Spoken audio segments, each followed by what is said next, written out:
In a golden desert kingdom lived a kind-hearted girl named Princess Amina. She was only 13, but her heart was full of love, mercy, and faith in Allah. One day, deep inside the palace library, Amina found an old dusty book. Hidden inside it was a glowing map leading to a forgotten village far beyond the royal walls. Wearing her royal purple dress with golden embroidery, a soft pink hijab, and her little leather sack, Amina knew what she had to do. They crossed deep forests and wide valleys, with the wind blowing gently through the trees. The path was rough, but Amina never complained. She kept moving forward, guided by her heart and her du'as. At one point, they reached a broken wooden bridge, its planks cracked and loose. Carefully, they crossed it, with Hamza leading and Noori stepping gently. Then, from a distance, they heard soft crying. It was a lost little child, alone and scared. Amina rushed to comfort her, wiping her tears and helping her find her way back. At night, the desert grew cold. Wolves howled in the distance. But Amina whispered quiet prayers under the stars, and Basheer nestled closer on her shoulder. She kept walking with courage, her faith lighting the way.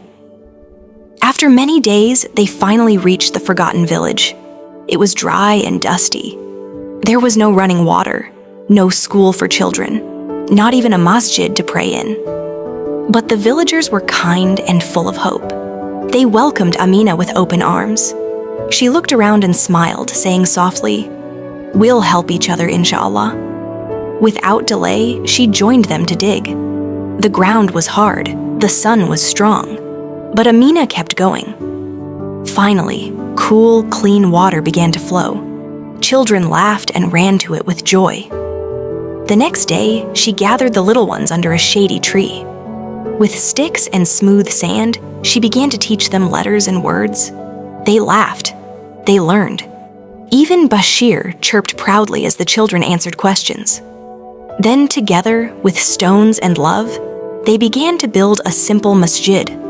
The walls rose slowly, brick by brick. It wasn't fancy, but it was beautiful. It was a place for peace, for prayer, for unity. When the village finally had water to drink, knowledge to grow, and a masjid to pray in, Amina knew her mission was complete. The villagers gathered to say goodbye. Some hugged her tightly, others simply smiled through tears. She placed her hand on her heart and promised, "I will return, inshaAllah." As they rode back through the golden desert, Amina felt the warmth of Allah's blessings. Back at the palace, the grand golden doors opened wide. The king, her father, stepped forward with pride. He gently placed his hand on her head and said, "You are not just a princess of this land. You are a princess of the heart."